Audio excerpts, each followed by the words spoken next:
jiwanya, melangkah dalam satu cita, selamat dan bahagia anak bangsa. Bapak pendidikan beri filosofi, guru penggerak siap berinovasi, bersatu dan berkolaborasi. Bahagialah wahai ibu pertiwi. Bergerak jiwanya, selalu bergerak dengan aksi nyata, menggerakkan semua, mewujudkan generasi emas. Assalamualaikum warahmatullahi wabarakatuh.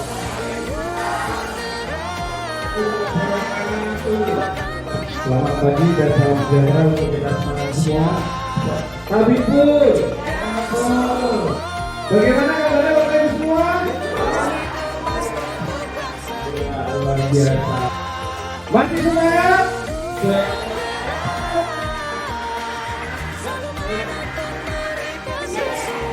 Oke, apa sudah kompak semua? Baik, Bapak Ibu semua, mohon izin di sini saya berdiri akan mempresentasikan hasil kerja saya, hasil diskusi saya dengan pengajar praktik fasilitator yang akan saya tuangkan dalam aksi nyata saya di kegiatan calon guru penggerak angkatan 10 Kabupaten Tulang Bawang dengan judul menyebarkan pemahaman dan penerapan pengalaman budaya positif. Ya, budaya positif mungkin Bapak Ibu semua mungkin sudah pernah melaksanakan, pernah melakukan di sekolah kita ini, cuman memang bingung, apa sih namanya budaya positif ini, sudah pernah mempraktekkan secara langsung, sudah pernah melakukan secara langsung, cuman memang namanya saja yang tidak tahu. Padahal sudah pernah melaksanakan, bahkan dari dulunya sudah pernah melaksanakan, cuma nggak tahu namanya apa. Baik, di sini saya akan menjelaskan tentang menyebarkan pemahaman dan penerapan pengalaman budaya positif. Sudah diterapkan, berarti kita punya pengalaman setelah kita terapkan pada peserta didik kita atau murid kita. Baik. Ya, konsep inti dari budaya positif itu. Di sini ada 8 konsep inti budaya positif. Yang pertama, perubahan paradigma belajar, disiplin positif, nilai-nilai kebajikan, kebutuhan dasar manusia, motivasi perilaku manusia, posisi kontrol guru, keyakinan kelas, dan segitiga restitusi. Dari ke-8 ini sudah pernah dilaksanakan belum di sekolah?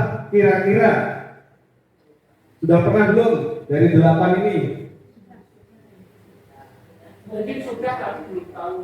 Ya, mungkin sudah pernah, namun tidak tahu nama kegiatannya atau nama yang dipraktekkan apa saja belum tahu ya. Jadi di sini ada konsep inti budaya positif, ada 8 inti yang memang harus dikuasai oleh guru pada sekarang ini, masa sekarang ini. Paling tidak setengahnya kita tahu kegiatan ini. Kalau cuma 1, 2, 3 kayaknya kurang. Kalau sudah setengahnya berarti ada kemauan kita untuk melakukan budaya positif di sekolah. Kita kupas, kita bahas satu persatu untuk kegiatan ini. Yang pertama adalah pembelajaran dengan paradigma baru. Tadi judulnya kan perubahan paradigma belajar. Pembelajaran dengan paradigma baru. Pembelajaran dengan paradigma baru merupakan pembelajaran yang dirancang berdasarkan prinsip pembelajaran berdiferensiasi. Sampai sini berdiferensiasi, ada yang tahu? Ayo. Ada yang tahu? Boleh tunjuk tangan. salah tidak apa-apa. Di sini kita belajar bersama. Bentar, mic-nya tadi Pak, maaf. Ya. Silakan Ibu Vika. Hidupkan dulu. Ya, berdiferensiasi.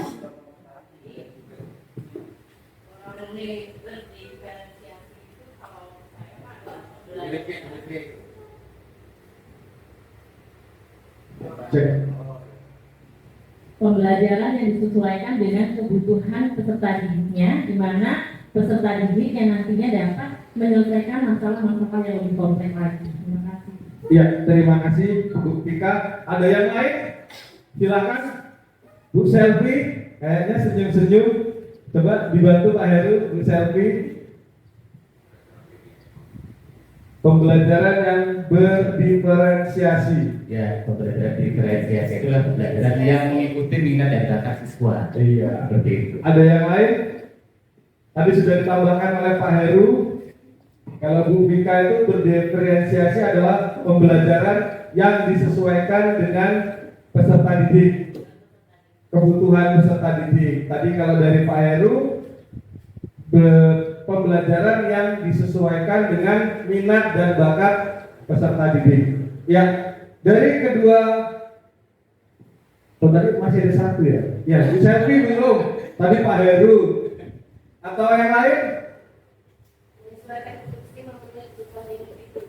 Ya, Bu Ida, silakan Bu Ida. Menyesuaikan instruksi untuk memenuhi individu, apakah guru membedakan Ya nggak apa-apa. Kalau nggak gitu nggak belajar. Kalau nggak ditanya nggak belajar, nggak mau apa media sosialnya atau gadgetnya untuk media sosial terus. Iya. Baik Bapak Ibu, berdiferensiasi.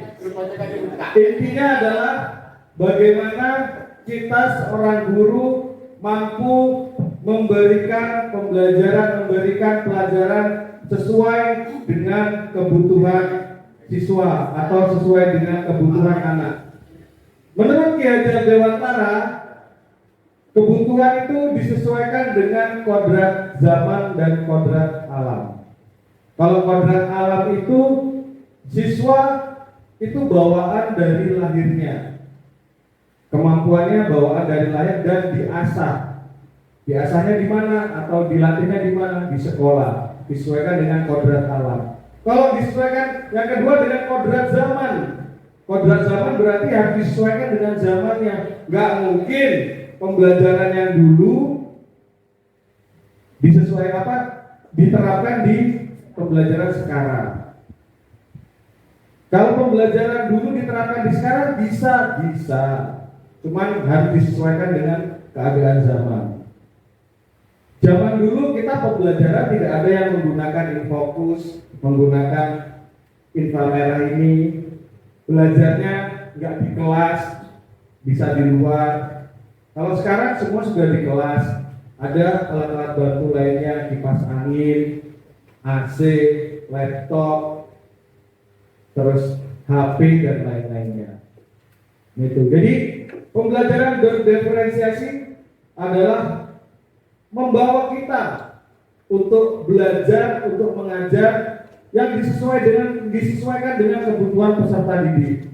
Kalau dulu kita mengajar itu materinya harus membuka buku dulu semua.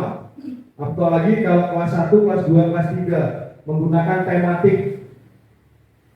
Cari dulu yang sama temanya. Kalau sekarang kan sudah kurikulum Merdeka atau kurikulum 2013 yang naik lagi ke kurikulum Merdeka dan kurikulum nasional, itu sudah pembelajarannya dari kelas 1 sampai dengan kelas 6 itu menggunakan tema.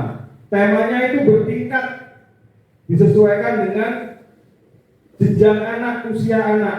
Gak mungkin kelas 1 itu temanya untuk kelas 6 tentang mungkin reproduksi dan lain-lainnya. Tidak mungkin. Kelas 1 itu temanya apa? Diri sendiri, lingkungan, hobi atau kegumaran. Di kelas 2 naik lagi, kelas 3, kelas 4 sampai dengan kelas 6. Itu. Jadi pembelajaran dengan paradigma baru merupakan pembelajaran yang dirancang berdasarkan prinsip pembelajaran berdiferensiasi, sehingga para peserta didik belajar sesuai dengan kebutuhannya berdasarkan tahap perkembangan sesuai teori psikologi modern untuk mewujudkan profil pelajar Pancasila. Profil pelajar Pancasila. Kalau kita sekarang mengenalnya P5.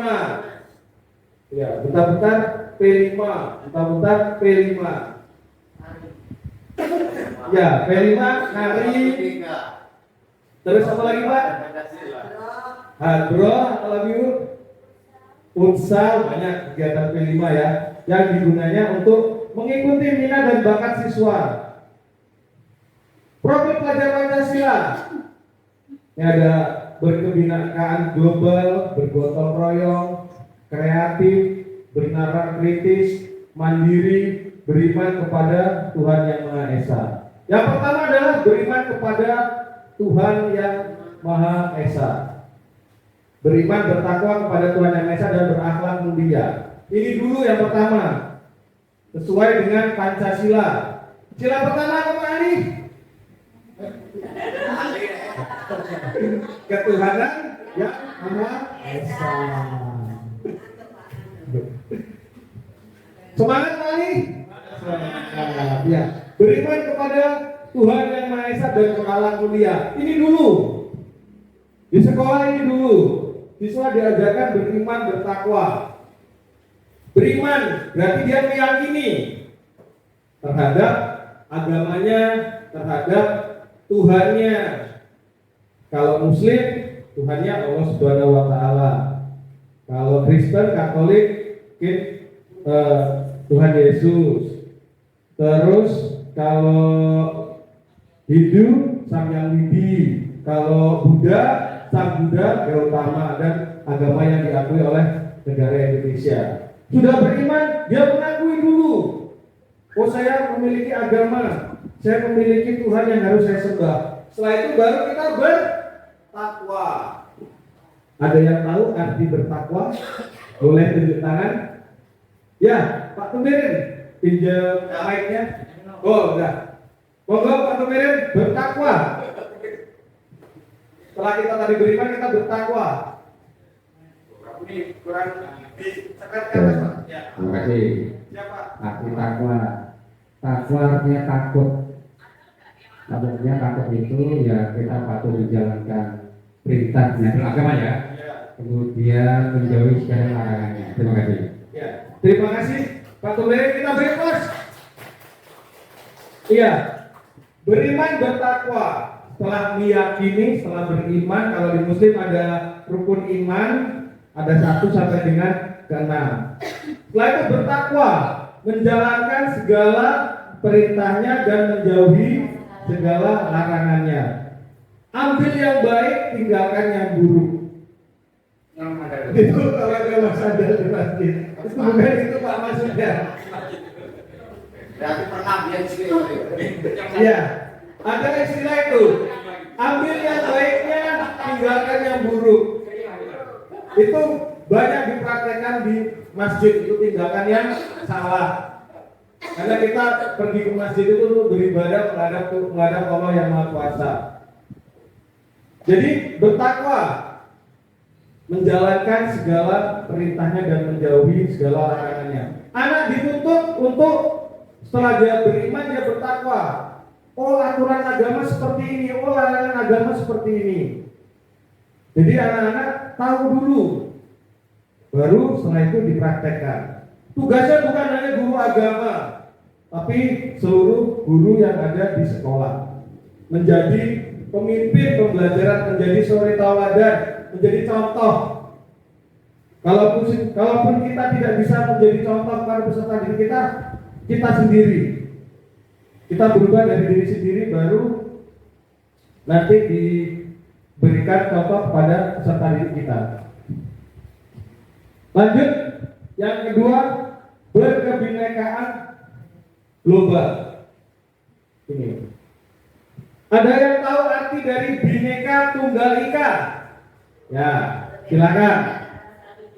Iya, unjuk tangan. Ayo. Bu Ida, silakan Bu Ida. Berkebinekaan global. Walaupun berbeda-beda tetap satu jua. Iya. Berkebinekaan global, walaupun berbeda-beda tetap satu jua, sesuai dengan semboyan negara kita Bhinneka Tunggal Ika yang ada di lambang negara Garuda Pancasila. Indonesia terdiri dari berbagai macam suku, budaya, agama, ras, tapi bisa bersatu. Setelah kita bersatu, kita bisa menerima global. Global itu bisa dikatakan globalisasi atau dunia. Kita contohkan di negara kita bisa bersatu, berarti kita bisa mencontohkan kepada negara lain, atau kita bisa berinteraksi, bersosialisasi, berkomunikasi dengan negara lain. Berkebinekaan global. Contohnya berkebinekaan yang ada di kelas. Di kelas kita ada yang sukunya Jawa, sukunya Batak, sukunya mungkin Bali, Lampung. Ternyata Bapak Ibu guru semua sudah hebat, mampu mengakomodir, mampu mengelola kelasnya dengan baik sehingga anak-anak mampu berinteraksi, mampu berkomunikasi, mampu bekerja sama. Yang tadinya tidak kenal bisa kenal satu dengan yang lainnya. Ini berkebinekaan global. Terus selanjutnya adalah bergotong royong. Indonesia salah satu ciri khasnya adalah gotong royong. Semua dari Sabang sampai Merauke, dari Sania sampai Pulau Rote tahu dengan gotong royong. Mungkin istilahnya saja yang berbeda. Kalau di Jawa hari Minggu ada kegiatan gugur gunung, itu sama aja gotong royong membersihkan lingkungan. Terus untuk kalau orang Lampung apa Bu Ida? Suku Lampung kalau gotong royong apa Bu Ida? Gotong royong namanya ya. Ada istilah lain? Opor isu. Kalau opor isu itu makan bersama. Ya. Ya. Selanjutnya adalah kreatif. Kreatif itu bagaimana anak mampu untuk membuat atau memberikan suatu inovasi. Anak dituntut untuk kreatif. Berarti dia mampu menciptakan hal-hal baru, mampu menggunakan langkah-langkah baru. Misalnya kita kasih tugas seperti ini, si A menggunakan langkah A, si B menggunakan langkah B, langkah C, tapi hasilnya sama, tujuannya sama. Seperti kita, guru dituntut kreatif dalam proses pembelajaran. Boleh menggunakan strategi, metode, model dan lain apa-apa, tapi tujuannya satu. Anak memahami materi, anak bisa mengerti materi yang disampaikan, anak paham tentang materi yang disampaikan.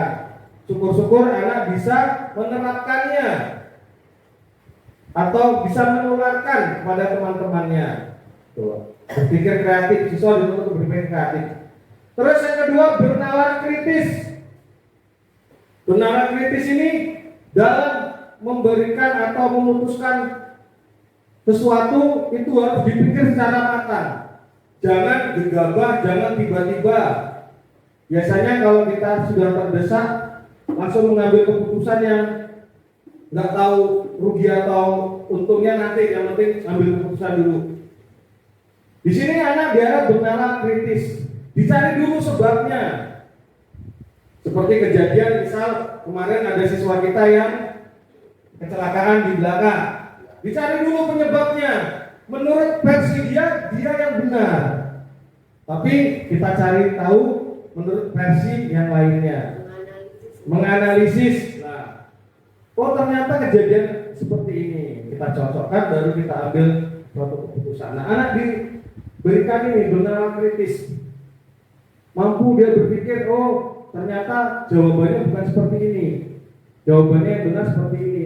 Harus dicari dulu akar masalahnya. Mampu bernalar kritis. Gunanya apa?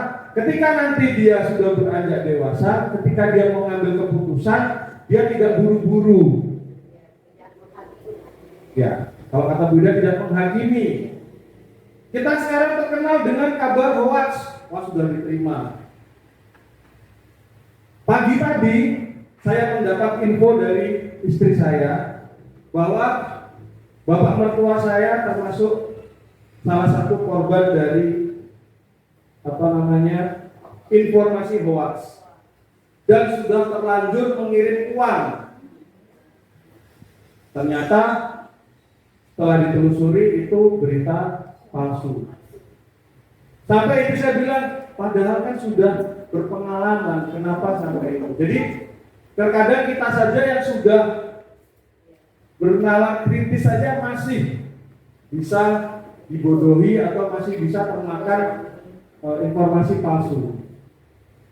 Ya lumayan nominalnya, kurang lebih 750.000 yang ditransfer. Ditunggu sampai beberapa hari tidak ada kabarnya. Tadi pagi istri saya telepon, saya suruh konfirmasi. Terus saya bilang nanti aja kalau ketemu secara langsung, kalau lewat handphone atau telepon kurang pantas. Ya, bernalar kritis. Terus selanjutnya mandiri. Mandiri ini bukan mandi sendiri, makan sendiri, bukan. Jadi mandiri itu bagaimana dia mampu ke depannya untuk mengelola sumber daya yang ada pada dirinya. Ketika dia sudah dihadapkan dengan dia harus bekerja, dia harus menghidupi hidupnya sendiri dan keluarganya, paling tidak dia mampu. Dari kecil ini kita latih mandiri. Contohnya latihan mandiri kita apa? Banyak. Di tempat kita ada ekstrakurikuler, sepak bola atau futsal, terus tari, hadroh, terus musik, lampung. Nah, dari pelatihan itu nanti ke depannya itu bisa menjadi suatu hal yang menjual dari dirinya. Jadi ketika orang meminta tolong, bisa nggak seperti ini? Oh bisa, saya menguasainya. Nah itu bisa dikatakan mandiri, mampu mengelola sumber daya yang ada pada dirinya sendiri demi memenuhi kebutuhan dirinya ataupun orang lain. Itu mandiri. Jadi ada 1, 2, 3, 4, 5 dan 6. Inilah profil pelajar Pancasila yang nantinya setelah lulus dari sekolah dasar bisa diterapkan ke jenjang-jenjang lainnya. Kita guru dituntut sekarang ini untuk menerapkan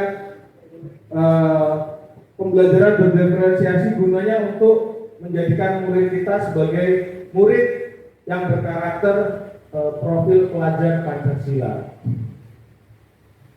Baik, sampai di sini ada yang mau ditanya, Bapak Ibu?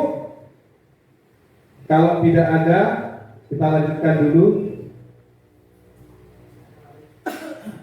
Ya, miskonsepsi tentang teori kontrol. Mis itu kalau biasa sehari-hari berarti tidak sesuai, ya.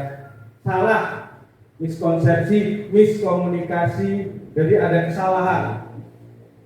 Ya, ini miskonsepsi tentang teori kontrol. Ini ibaratkan kita sebagai guru atau sebagai orang tua dan ini anaknya. Anak dikasih kunci, disuruh mengikuti kemauan kita, harus ikut kemauan kita. Di sini ilusi guru mengontrol murid. Yang pertama, bahwa semua yang dikatakan guru itu benar. Murid harus mengikuti kemauan guru. Betul atau salah? Salah, karena ini judulnya miskonsepsi. Ya. Ini yang konsep salah yang selama ini mungkin belum kita ketahui bahwa guru itu tidak harus seperti ini. Ilusi guru mengontrol murid, semua kegiatan itu dikontrol guru. Harus ikut kata gurunya. Selanjutnya, ilusi bahwa kritik dan membuat rasa bersalah maupun menguatkan karakter. Bahwa kritik atau saran yang kita berikan itu bisa membuat rasa bersalah, bisa juga menguatkan karakter. Semakin dia dimarahi, semakin kebal bahasanya. Terus ada yang kalau anak-anak sekarang bilangnya baper, membuat rasa bersalah, terbawa perasaan. Diomongin sedikit sudah sedih, nangis. Nah ini dikasih saran, dikasih kritik, tiba-tiba nangis. Dia merasa membuat rasa bersalah itu.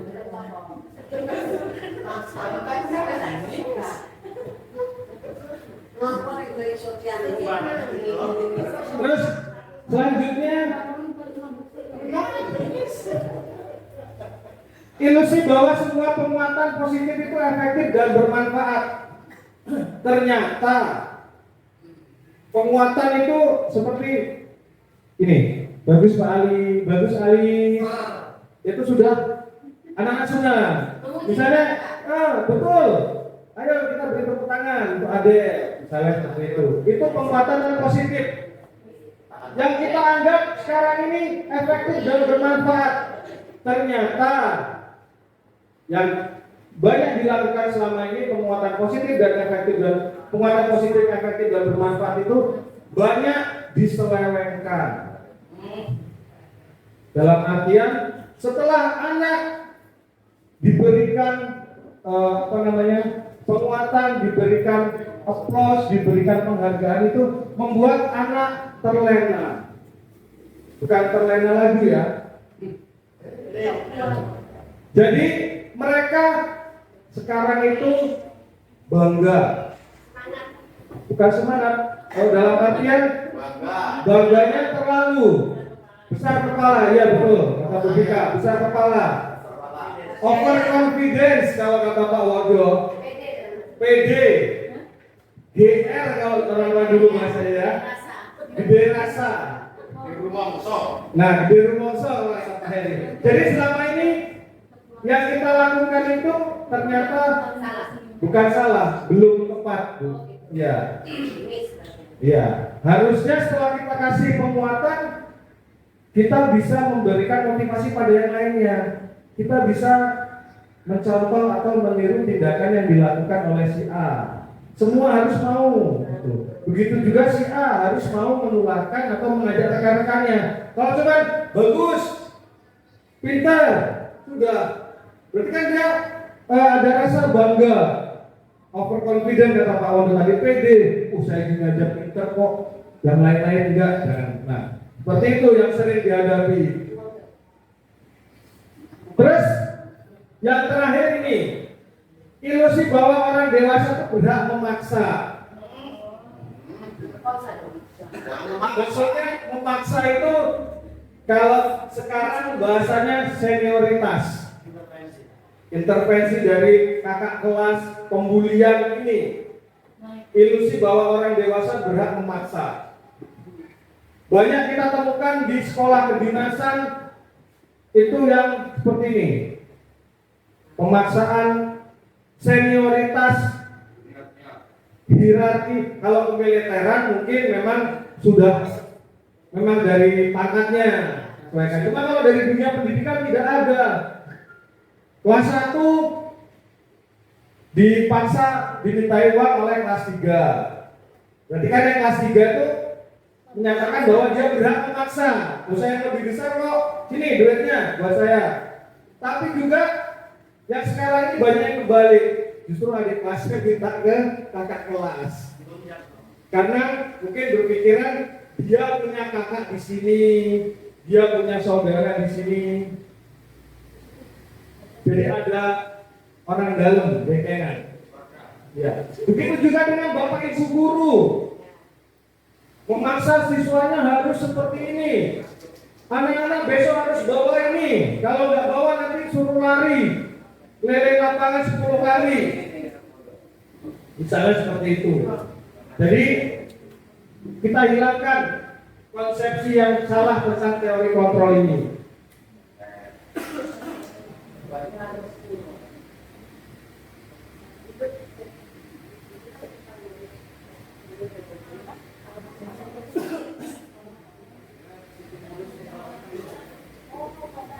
Ya, selanjutnya mengubah paradigma stimulus respon ke pendekatan teori kontrol.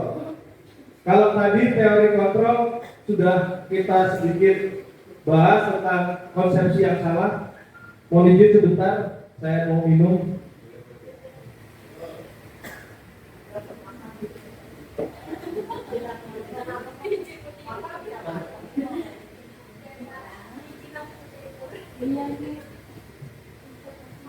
Baik, kita lanjutkan. Di sini mengubah paradigma stimulus respon ke pendekatan teori kontrol. Di sini ada dua tabel. Yang pertama, Bapak. Stimulus respon, realitasnya kebutuhan kita sama.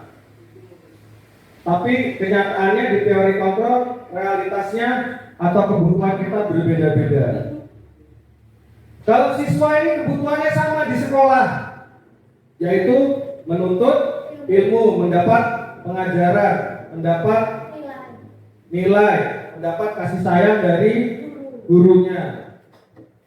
Tapi menurut teori kontrol, realitasnya atau kebutuhannya berbeda-beda. Mungkin ada siswa yang satu dikasih metode pelajaran ini dia cepat menangkap, tapi ada siswa yang lainnya tidak cepat, harus dibimbing yang lebih. Terus yang kedua, semua orang melihat hal yang sama. Tapi menurut teori kontrol, setiap orang memiliki gambaran yang berbeda-beda. Mungkin kalau siswa yang A melihat 1 tambah 1 sama dengan 2. Tapi si B bagaimana caranya 1 tambah 1 ini jika dikalikan atau dibagikan hasilnya jadi 2, dikembangkan. Sehingga setiap orang memiliki gambaran yang berbeda. Terus yang ketiga, kita mencoba mengubah orang agar berpandangan sama dengan kita. Dari kontrolnya kita berusaha memahami pandangan orang lain tentang dunia. Maksudnya jelas berbeda. Gak mungkin pandangan saya sama dengan pandangan Bapak Ibu semua. Terus selanjutnya, perilaku buruk dilihat sebagai suatu kesalahan. Jadi kalau dia buat kesalahan itu pasti perilakunya buruk. Tapi semua perilaku memiliki tujuan. Misal, tidak mungkin ada orang yang berbuat jahat ke rumah kita bilang orang tuanya ada. Kita tahu orang itu mungkin bawa senjata mau ketemu bapak kita atau ibu kita. Pasti kita bilang bapaknya nggak ada, ibunya nggak ada. Betul. Terus orang lain bisa mengontrol saya, hanya Anda yang bisa mengontrol diri Anda. Menurut Bapak Ibu benar nggak ini? Orang lain bisa mengontrol saya? Belum tentu. Ya. Ada yang bisa, ada yang tidak sesuai dengan kondisinya. Mungkin ketika di pekerjaan Bapak Ibu dikontrol oleh pimpinan atau atasan. Cuman ketika di rumah Bapak Ibu sebagai pengontrol keluarganya. Hanya Anda yang bisa mengontrol diri Anda menurut teori ini. Terus selanjutnya, pemaksaan ada pada saat bujukan gagal. Kolaborasi dan konsensus menciptakan pilihan-pilihan baru. Biasanya kalau kita punya keinginan orang tersebut tidak mau mengikuti, akan ada paksaan-paksaan atau bujukan-bujukan. Udah sih, gampang, ayo. Udah loh, tenang aja. Nah, dikasih harapan, kalau nggak mau terus dipaksa. Kalau menurut teori kolaborasi, dia harus mampu berkolaborasi seperti ini. Di kelas kita kolaborasi. Saya menyampaikan materi ini, berbagi ilmu dengan Bapak Ibu semua. Berkolaborasi dan proses menciptakan pilihan-pilihan baru. Terus model berpikir menang kalah. Kalau yang teori kontrol, model berpikir menang. Berarti dia kalau menang positif. Kalau yang stimulus respon ini, aduh, nanti belum mulai udah kayak gini, udah berpikir duluan, udah kalah duluan. Nah, kalau yang di sini model berpikir menang, bagaimana dia mampu untuk yang penting saya melaksanakan dulu, masalah menang kalah nanti. Berarti dia optimis, percaya diri. Tempur, ada tempurnya harus betul. Baik ya, kita praktekkan. Konsentrasi. Tempur 1. Tepuk 3. Tepuk 2. Tepuk 1. Tepuk 2. 2. Berarti konsentrasi. Harus ingat ya. Tidak ada kata tepuk. Kalau tidak ada kata tepuk, berarti bisa dilaksanakan. Ya, siap, konsentrasi dulu. Ya, siap ya. Pelan-pelan dulu. Tepuk 1. Tepuk 2. Tepuk 3. Tepuk 3. 2. Tenang-tenang harus happy. Kalau tidak ada kata tepuk, berarti tidak dilakukan atau tidak dilaksanakan. Oke, lanjut. Siap, tepuk 1, tepuk 2, tepuk 1, tepuk 2, tepuk 1, tepuk 3, tepuk 1, 2. Ternyata masih ada. Ya, konsentrasi lagi. Kok punya saya nggak bunyi ya? Jadi nggak pernah salah. Ya. Jadi nggak bunyi ya. Baik, sekali lagi ya. Latih semangat. Sebenarnya ada gamesnya harusnya. Cuman karena kita ada durasi waktu, nanti ada materi selanjutnya. Baik, terakhir. Tepuk 3. Tepuk 2. Tepuk 1. Tepuk 2. 1. Oke. Ya, terima kasih Bapak Ibu semua sebagai ice breaking positif. Disiplin. Disiplin berasal dari kata disiplina yang artinya belajar. Disiplin mengacu pada diri yang memiliki tanggung jawab terhadap apa yang dilakukannya berdasarkan nilai-nilai yang diyakini. Jadi disiplin kita sudah melaksanakan dalam kehidupan kita sehari-hari. Kita sudah menerapkan di sekolah, kita sudah menerapkan di rumah, kita sudah menerapkan kepada peserta didik kita. Disiplin positif merupakan salah satu cara penerapan disiplin yang bertujuan untuk menumbuhkan kesadaran serta memberdayakan peserta didik tanpa imbalan penghargaan, ancaman atau hukuman. Seperti yang saya utarakan tadi bahwa penghargaan atau reward itu sebenarnya ada dua sisi positif dan sisi negatifnya. Kalau sisi positifnya bisa membawa perubahan terhadap anak sehingga dia lebih bersemangat. Tapi kalau sisi negatifnya mungkin anak terlalu pede, anak terlalu besar kepala kalau kata Bu Ida, overconfidence. Terus ancaman atau hukuman, ini yang tidak boleh, ancaman atau hukuman. Ayo Om. Ayo. Tidak boleh ya. Terus sebagai pendidik tujuan kita adalah menciptakan peserta didik yang memiliki disiplin diri sehingga mereka berperilaku mengacu kepada nilai-nilai kebajikan universal dan memiliki motivasi intrinsik dalam perubahan perilaku ke arah yang lebih baik. Motivasi intrinsik itu yang berasal dari dalam diri. Kalau dari dalam diri, dari dirinya sendiri, ketika dia beranjak dewasa, tingkat SMP, SMA, dia tetap akan terus berkembang sesuai dengan kemampuannya. Kalau motivasi ekstrinsik, ada in, ada X. Kalau X apa? Dari luar. Motivasi ekstrinsik ada yang bisa mencontohkan? Ya, selain dari orang tua di sekolah. Ya. Mana tadi ininya? Linknya? Oh ya, untuk Bu Eko. Ya, Bu Eko motivasi ekstrinsik. Kurang Pak.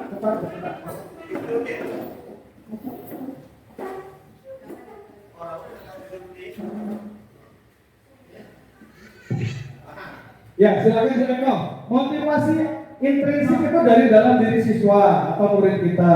Kalau motivasi lawannya intrinsik adalah ekstrinsik. Silakan.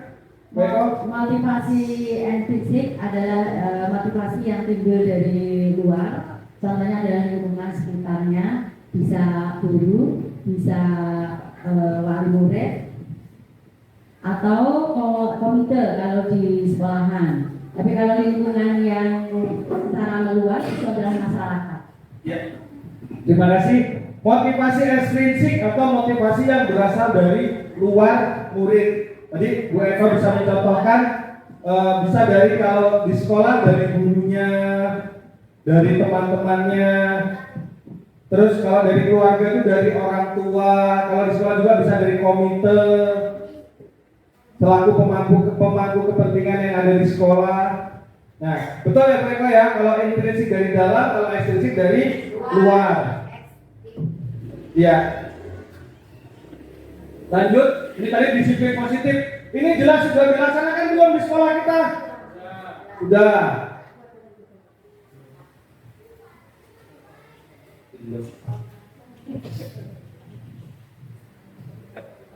Ini tadi ada yang di situ kalimat nilai-nilai kebajikan universal. Nilai-nilai kebajikan.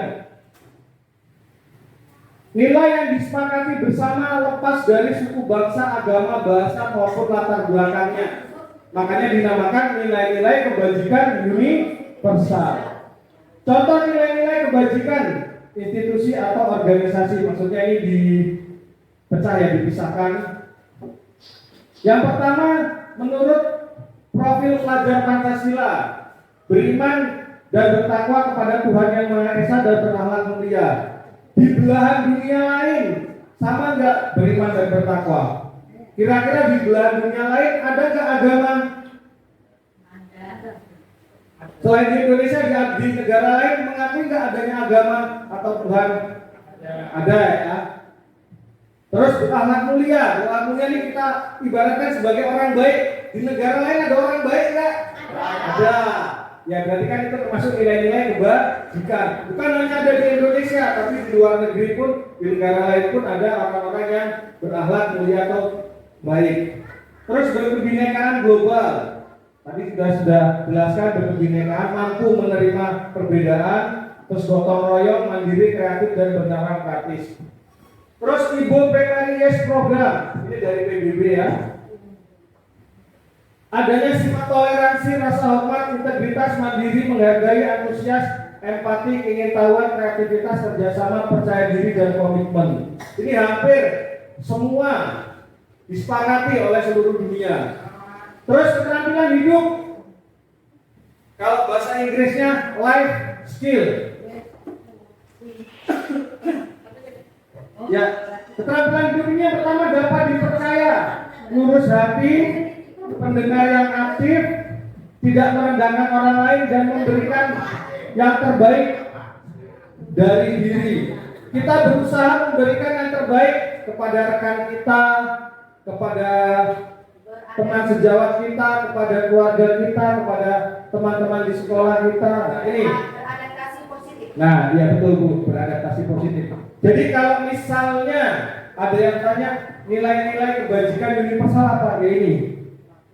Ada toleransi, rasa hormat, mandiri, menghargai, percaya diri, komitmen, gotong royong. Nah inilah nilai-nilai kebajikan yang sudah kita terapkan di sekolah kita kepada peserta didik kita atau murid kita. Sampai di sini ada yang bertanya? Ya, silakan Bu Eko. Pak, saya mau menyanyi Pak. Boleh. Profil pelajar. Oh iya, silakan Bu Eko. Ini mandiri tulis. Bayang. Oke, sekali lagi ya. Kita bersama-sama. Yang lebih semangat. Oke.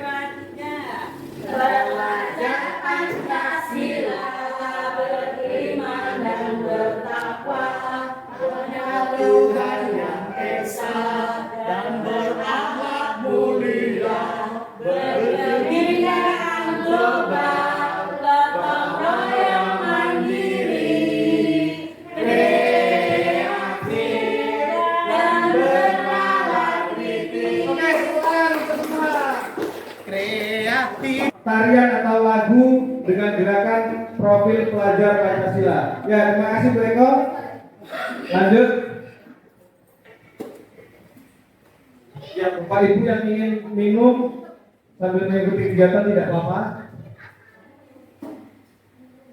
Lanjut ke kebutuhan dasar manusia. Ini sudah yang keberapa ini? Kita cek dulu.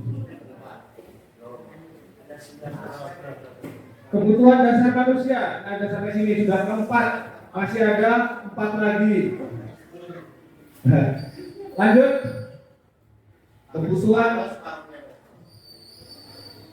Kebutuhan dasar manusia adalah segala sesuatu yang kita lakukan untuk mendapatkan apa yang kita inginkan. Seluruh tindakan yang kita lakukan memiliki tujuan tertentu dan semua usaha terbaik yang kita lakukan adalah dalam rangka agar kebutuhan dasar kita terpenuhi dengan baik. Ya, kebutuhan dasar manusia. Bapak Ibu semua sudah tahu. Kebutuhan dasar manusia adalah bagaimana kita mampu mewujudkan segala yang kita inginkan dengan bekerja, dengan langkah-langkah yang diambil sehingga tujuannya bisa ada prosesnya dalam mewujudkan kebutuhan dasar manusia. Ya, ini ada 5 dasar kebutuhan manusia yang harus atau yang memang ada secara naluriah, secara alami pada kita. Dan ini juga yang ada kepada peserta didik kita atau murid kita ini. Kalau kita sudah dewasa, banyak yang kita lakukan untuk meraih keinginan dasar kita. Misal kita ingin membeli mobil, ingin membeli perhiasan, atau membeli rumah, tanah, dan lainnya. Apa yang kita lakukan? Menabung, atau berinvestasi, atau berhutang dengan jaminan mungkin gajinya. Cuma peserta didik kita belum mengerti, belum sampai sana pikirannya. Nah, kita di sini fokuskan kepada 5 kebutuhan dasar manusia untuk peserta didik kita yang alami atau naluriah menurut atau sesuai dengan tingkatannya atau jenjangnya. Yang pertama adalah bertahan hidup, yaitu kalau kita biasa mendengar sandang, pangan, papan, makanan, pakaian, tempat tinggal, keamanan dan kesehatan. Ini kebutuhan primernya, bertahan hidup. Peserta didik kita pasti ini dulu. Makan jelas, pakaian jelas, tempat tinggal, keamanan, kesehatan. Terus yang kedua ada rasa diterima, kasih sayang dan rasa diterima. Percuma dia dapat kasih sayang orang tuanya, tapi dia tidak merasakan ini rasa diterima. Kalau kasih sayang orang tuanya diterima jelas di keluarganya, tapi ketika dia masuk sekolah dia tidak mendapatkan ini. Berarti ada kebutuhan dasar manusia yang kurang. Rasa diterima, dipedulikan, berbagi, kerjasama, menjadi bagian dalam kelompok. Ini yang harus kita lakukan di sekolah kita. Kita mampu menerima murid kita, mampu mempedulikan, mampu berbagi, mengajarkan berbagi, kerjasama, menjadi bagian dalam kelompok. Kadang murid itu sedih loh kalau misalnya dibagi kelompok, dia nggak dapat kelompok sendiri. Kok saya nggak dapat kelompok, Bu? Itu dulu. Kalau awal-awal pembelajaran, nanti kalau sudah 1 semester dia bisa memilih. Kok saya kelompoknya sama dia, Bu? Setelah dia diterima, ada lanjutannya. Kok kelompoknya sama dia sih, Bu? Ngapa nggak sama ini? Karena dia sudah ada rasa ini dipedulikan. Pertama peduli dulu sama temannya. Setelah dia peduli, dia berbagi, kerjasama, menjadi bagian kelompok. Nah ini. Terus yang ketiga adalah penguasaan. Penguasaan itu termasuk harga diri, pengakuan atas kemampuan, prestasi, diakui dan didengar. Ini kemampuan kebutuhan dasar. Di kelas murid juga, kalau orang Lampung, tiil, harga diri di atas segalanya. Ya, siswa juga sudah mulai mengenal tentang harga dirinya. Nggak mau itu tempat duduk saya kok, kamu duduknya di sana. nggak boleh itu punya saya. Nah, itu sudah dia mulai tahu akan kebutuhan dasarnya. Terus pengakuan atas kemampuan. Saya loh kemarin ranking 1, kamu ranking 2. Dia mau diakui kemampuannya. Terus misalnya dia berprestasi di sekolah. Wih, itu hebat ya. Kemarin juara 1 futsal, kemarin juara 1 nari, juara 1 bernyanyi. Nah ini pengakuan, diakui dan yang lain adalah didengar. Di mana anak-anak sudah mulai sifatnya timbul, sudah sifat alaminya ingin apa yang diucapkan, apa yang dikomunikasikan didengar. Paling tidak anak-anak mau. Ayo. Terus selanjutnya adalah kebebasan. Mandiri, memiliki pilihan, mencoba hal baru, mampu mengendalikan arah dirinya, dan terakhir adalah kesenangan. Di mana anak-anak mampu untuk bermain, humor, antusiasme, dan tertawa. Nah ini kebutuhan dasar manusia, kebutuhan dasar murid kita yang ada di sekolah dan harus Bapak Ibu guru tahu. Ini dulu, kalau nanti kebutuhan yang lain itu nanti ada tingkatannya.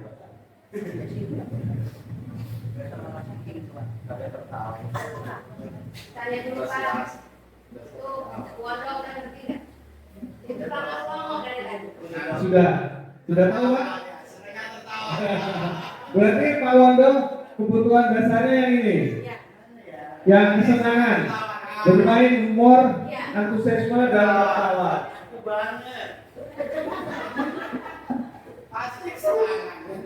Oke, lanjut ke kebutuhan dasar sudah ya. Motivasi perilaku manusia. Nah yang tadi motivasi ekstrinsik dan motivasi intrinsik. Di mana motivasi ekstrinsik itu untuk menghindari ketidaknyamanan atau hukuman, untuk mendapat imbalan penghargaan orang lain, dan ini motivasi intrinsik atau dari dalam diri untuk menjadi orang yang mereka kebutuhan dasar sudah ya.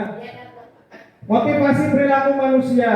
Nah yang tadi motivasi ekstrinsik dan motivasi intrinsik. Di mana motivasi ekstrinsik itu untuk menghindari ketidaknyamanan atau hukuman, untuk mendapat imbalan penghargaan orang lain, dan ini motivasi intrinsik atau dari dalam diri untuk menjadi orang yang mereka inginkan dan menghargai diri sendiri dengan nilai yang diperolehnya. Itu motivasi perilaku, ada motivasi in dari dalam dan ekstrinsik dari luar. Lanjut. Nah ini sebelum ke hukuman, konsekuensi, dan restitusi, baiknya kita ice breaking lagi. Kita akan menyegarkan sebelum materi masih kurang lebih ada 10 slide lagi. Ya. Sekarang kita ke ya, tangan diputar-putar.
Ya, tepuk tangan untuk kita semua.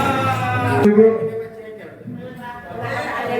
Ya, kita lanjut mungkin kurang lebih 15 menit lagi, tepat saja. Ya, hukuman ini yang sering kita temui di sekolah ya. Ada hukuman, ada konsekuensi, atau yang terakhir adalah restitusi. Ada 3 kegiatan ini. Kalau hukuman kita bisa melihat, tidak mencontohkan di sekolah kita, tapi kita bisa melihat di media sosial. Kalau hukuman ini tidak terencana atau tiba-tiba, misalnya ada murid yang tahu-tahu memukul siswanya, kita tiba-tiba saja atau tidak terencana, apa yang kamu lakukan? Kamu lari keliling lapangan 10 kali, itu adalah hukuman. Terus yang kedua, murid tidak tahu apa yang akan terjadi atau tidak ada pelibatan karena kegiatan atau yang dilakukan secara spontan. Misalnya narik baju, mukul, terus mungkin menendang, mendorong, itu. Terus biasanya hukuman ini terjadi satu arah. Yang dihukum itu biasanya tidak menghukum balik, karena orang yang memberi hukuman memiliki tadi itu dewasa, senior, atau orang yang lebih tinggi kedudukannya. Nah, dan selanjutnya adalah berupa hukuman fisik atau psikis. Fisik, suruh lari, suruh push up 10 kali atau 30 kali. Kadang yang tangannya menunjuk, kalau bahasa Jawanya dinding. Itu tidak boleh dilakukan. Itu adalah jenis hukuman. Terus ada konsekuensi. Kalau konsekuensi ini terencana. Misalnya ada peraturan yang ada di kelas. Kalau misalnya kamu tidak membawa PR, ayo denda biasanya 1.000, 2.000 atau mungkin mengepel WC. Terencana disepakati antara guru dengan siswa. Murid tetap dibuat tidak nyaman. Benar nggak? Dibuat tidak nyaman nggak? Terus yang terakhir, setiap guru selalu memonitor. Lihat terus siapa yang telat, siapa yang buang sampah. CCTV memonitor. Yang terakhir, solusinya adalah kegiatan restitusi. Apa sih restitusi itu? Nanti materinya. Yang jelas, proses menciptakan kondisi bagi murid untuk memperbaiki kesalahan. Proses kolaboratif yang mengajarkan murid untuk mencari solusi sendiri. Nanti akan ada contohnya. Apa itu kegiatan restitusi? Lanjut saja. Kalau tadi kita ada 5 kebutuhan dasar manusia. Yang sekarang ada 5 posisi kontrol guru yang harus dikuasai oleh Bapak Ibu semua, termasuk juga saya. Yang pertama posisinya adalah penghukum. Terus pembuat rasa bersalah. Terus guru bisa berposisi sebagai teman. Terus guru juga bisa berposisi sebagai pemantau. Dan terakhir adalah posisi guru sebagai manajer. Atau bisa dikatakan bukan bos ya, tapi manajer. Lanjut, contoh penerapannya. Misal, ini ada satu kasus di sekolah kita. Murid tidak memakai atribut perlengkapan sekolah dengan benar. Misalnya, harusnya pelajaran olahraga, dia pakai baju seragam biasa. Harusnya dia pakai topi hari Senin, dia nggak pakai topi ataupun nggak pakai dasi. Nah, jenis posisi yang posisi yang harus dikuasai oleh guru. Yang pertama tadi posisi sebagai penghukum. Ayo lari 5 putaran. Kita tidak tahu kondisi anak itu sudah sarapan atau belum. Yang jelas kita posisinya sebagai penghukum. Di depan lari 5 kali, 10 kali. Kita nungguin. Selesainya pingsan. Buat masalah baru. Terus yang kedua, posisi kita sebagai pembuat merasa bersalah. Kita tidak melakukan hukuman fisik, tapi secara verbal. Berapa kali Bapak ngasih tahu kamu, berapa kali Ibu ngasih tahu kamu, diulang-ulang terus. Kecewa. Nah ini pembuat merasa bersalah. Jadi seolah-olah siswa itu kalau melihat kita, aduh, gak enak sama ibu itu, saya mengecewakannya. Jadi kita sudah menanamkan rasa ke siswa tersebut. Ini posisi guru membuat merasa bersalah. Selanjutnya sebagai teman. Kalau sebagai teman, kita ajak dulu, kita kasih tahu. Ayo dong, ikuti aturan sekolah.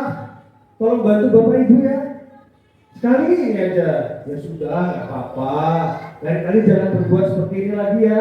Itu posisi guru sebagai teman, menganggap murid sebagai teman. Cuma kalau kita terapkan yang ini, kalau kata Pak Wondo, hancur. Hari itu jadi tumpul. Terus selanjutnya sebagai pemantau, posisi guru sebagai pemantau. Kamu sudah melanggar peraturan sekolah, kamu tahu konsekuensinya. Setelah upacara kamu beli atributnya ke koperasi, jangan diulang lagi. Dia sebagai pemantau, dia ngasih tahu siswanya, guru ngasih tahu siswanya, ngasih solusi, terus ngasih informasi, jangan diulang lagi. Cuma kan kita tidak tahu, cuma ngasih tahu aja. Itu adalah posisi guru sebagai pemantau. Terus selanjutnya adalah manajer. Ini tadi hampir sama dengan restitusi. Apa kamu tahu kesalahanmu? Dipanggil berdua di kantor. Kira-kira bagaimana kamu perbaiki kesalahanmu? Nah itu posisi sebagai manajer. Dan dari 5 posisi ini yang disarankan adalah bagaimana posisi kita sebagai manajer. Guru adalah manajer atau guru adalah pemimpin pembelajaran dalam kelasnya. Jadi kalau ditanya tadi ada berapa posisinya? Ada 5. Yang pertama sebagai penghukum, yang kedua sebagai pembuat merasa bersalah, yang ketiga sebagai teman, yang keempat pemantau, yang terakhir adalah sebagai manajer. Nah ini contohnya posisi kontrol. Apakah kita sebagai penghukum, sebagai pemajunya adalah kamu tidak pernah benar melakukannya, kamu tidak benar melakukannya, salah terusnya. Itu sebagai penghukum, walaupun tidak secara fisik tapi secara verbal. Selanjutnya sebagai pembuat merasa bersalah, kecewa saya sama kamu Del, itu aja sudah merasa bersalah siswanya. Jadi ketika yang ditakutkannya ketika siswa ketemu kita, aduh gak enak saya ketemu Pak itu, dia jadi takut ketemu kita. Walaupun kita tidak marah sama dia, tapi ketika kita bilang kecewa kamu, kecewa saya sama kamu, males saya ketemu kamu, itu sudah membuat merasa bersalah. Selanjutnya teman, ayolah, yuk, ayo sih, demi saya ini, demi bapak ibu, nanti gampang lah. Nah itu sebagai teman. Selanjutnya pemantau. Kamu tidak pernah mendapatkan nilai jika tidak mengerjakan tugas. Kasih tahu, ayo kerjain tugasnya. Gak dinilai oleh sama ibu, ada penilai nanti. Itu sebagai pemantau. Habis itu ditinggal kantor.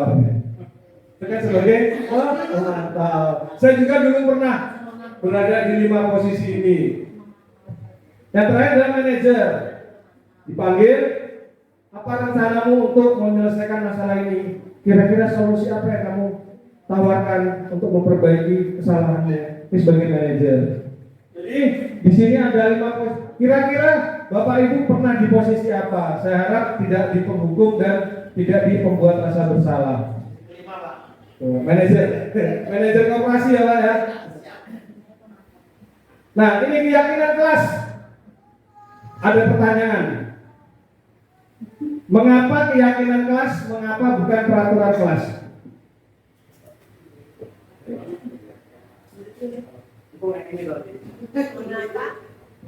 Mengapa keyakinan kelas? Mengapa bukan peraturan kelas? Ada yang bisa bantu saya jawab? Door prize.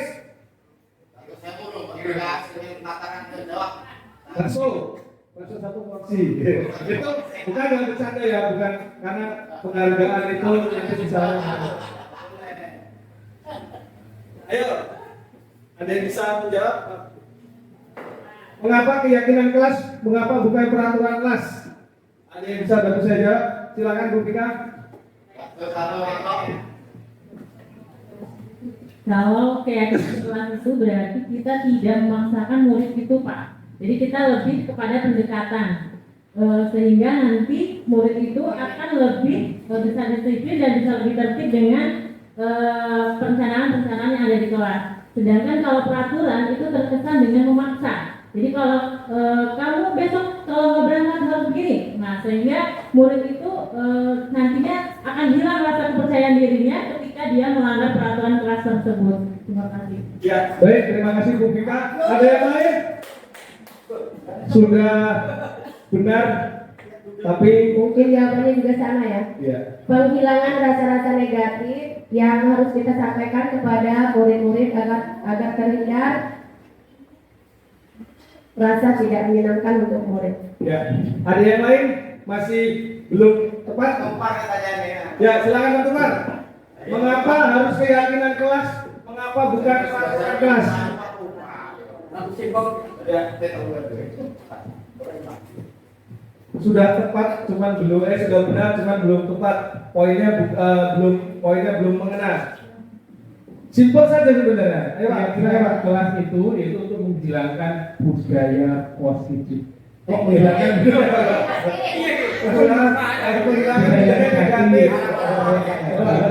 Sedangkan peraturan itu sifatnya memaksa kepada anak. Iya. Ada yang lagi? Pak Heru, silakan Pak Heru. Rosin kayaknya.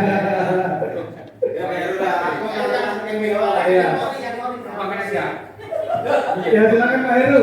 Mengapa harus keyakinan kelas? Mengapa bukan peraturan kelas? Kenapa harus keyakinan kelas dan bukan peraturan kelas? Mungkin begini Pak ya. Kalau keyakinan kelas itu lebih ke kesepakatan antara anak dan guru. Tapi kalau peraturan itu mungkin hanya salah satu yang membuat dan harus dilaksanakan, dan itu akan menjadi hal yang kurang baik untuk anak. Oke, terima kasih. Ya, dari kesimpulan dari beberapa orang, memang gunanya untuk menerapkan disiplin positif. Dari Bu Vika tadi, bagaimana anak harus mampu mentaati peraturan, dan juga Pak Kupar, Pak Heru. Sebenarnya keyakinan kelas itu bisa dikatakan dua arah. Adanya kesepakatan antara guru dengan siswa. Dibuat kesepakatan itu, begitu juga dengan konsekuensinya. Kira-kira apa solusinya kalau melanggar dari keyakinan kelas? Terus kalau peraturan kelas itu sifatnya satu arah yang diberikan oleh sekolah ataupun guru kepada siswanya untuk ditaati. Kalau nggak melaksanakan berarti ada hukuman, sanksi. Jadi satu arah. Sudah ada nih peraturannya. Ini peraturannya. Kamu pokoknya bisa nggak bisa, mau nggak mau harus nurut. Itu satu arah yang ditetapkan oleh guru kepada siswanya. Dan biasanya peraturan kelas ini sedikit banyak kayak tadi itu sifatnya memberatkan siswa. Cuma kalau keyakinan kelas kan dari mereka. Misal kita bagikan sticky note seperti ini.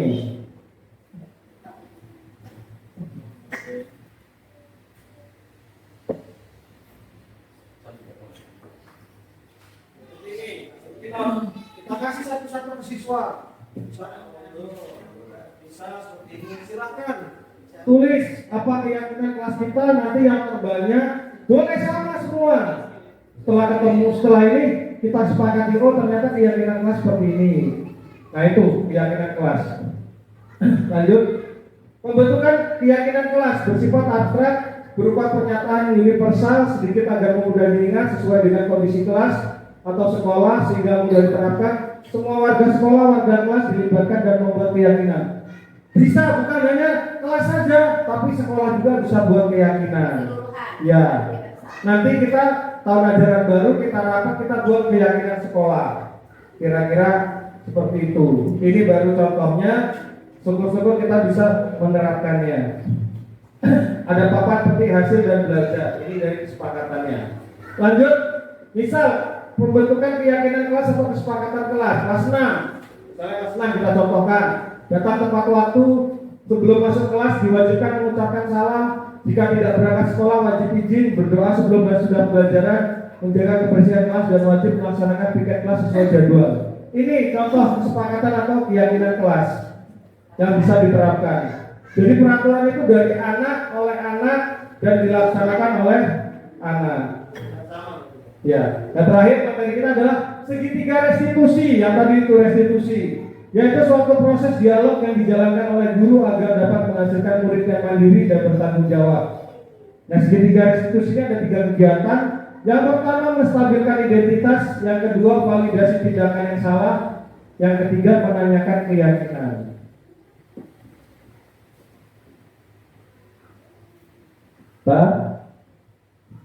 Yang pertama menstabilkan identitas. Berdasarkan prinsip pembuat kesalahan adalah bagian dari proses pembelajaran. Contohnya adalah berbuat salah itu wajar, tidak ada manusia yang sempurna. Bapak ibu juga pernah melakukan hal itu.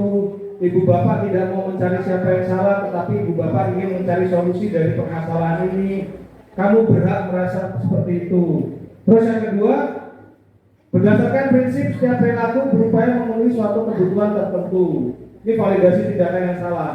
Kamu pasti punya alasan melakukan hal itu, padahal kamu bisa melakukan yang lebih buruk dari ini ya. Maksudnya kamu bisa melakukan yang lebih dari kegiatan ini. Terus kamu melakukannya karena mempertahankan sesuatu yang penting bagimu.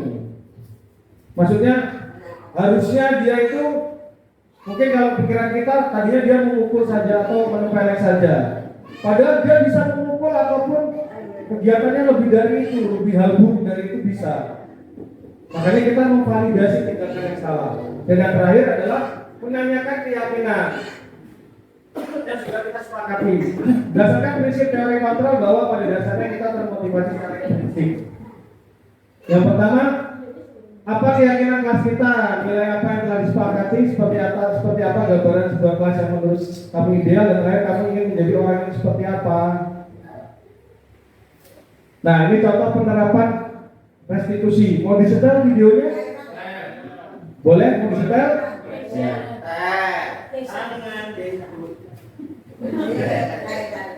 Nanti Pak kita narik lagi Pak.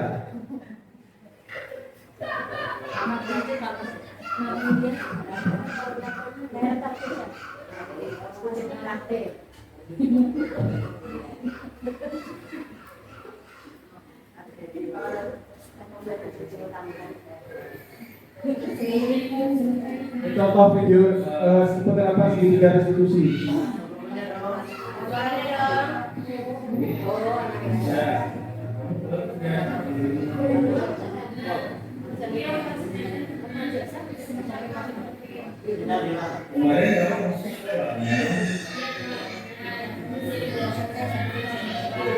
Bisa yang pernah melakukan kesalahan dan juga melakukan kesalahan, namun kesalahan yang juga sudah hasilnya kira-kira dan bisa memberikan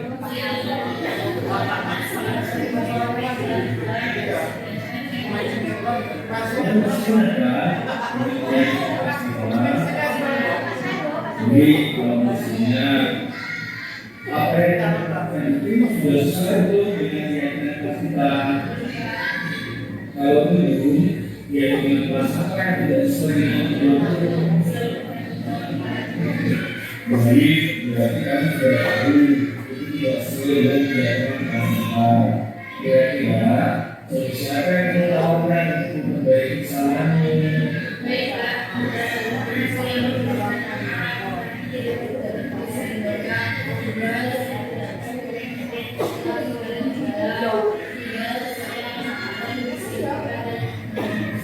Jadi saya apresiasi atas menjalani melakukan menjadi sekarang tapi boleh melakukan sekarang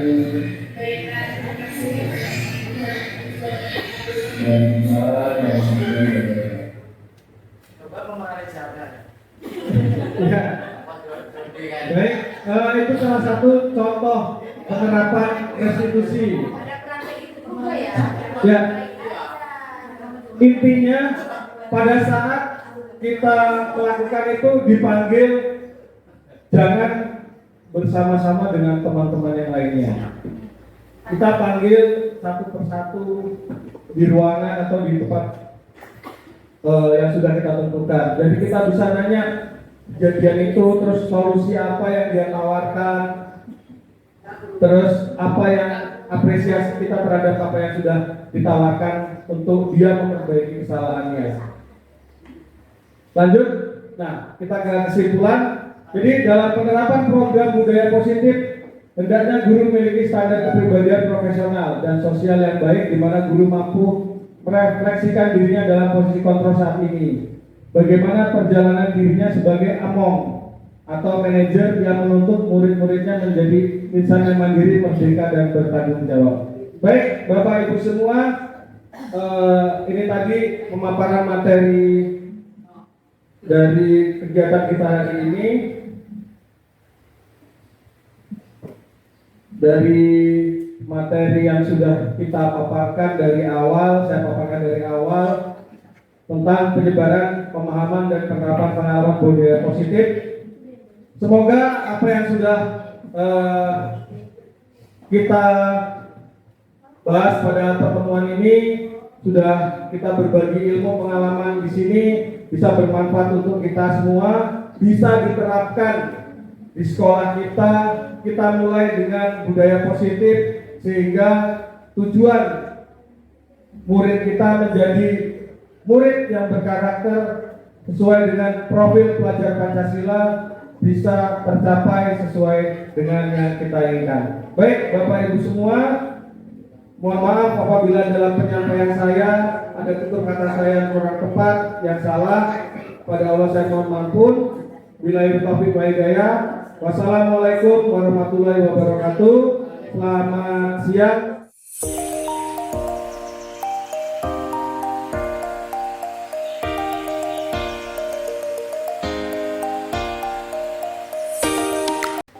Assalamualaikum warahmatullahi wabarakatuh. Tabik pun, saya Eko Supriyati, SID Guru kelas 4A, SDN 01 Warga Makmur Jaya.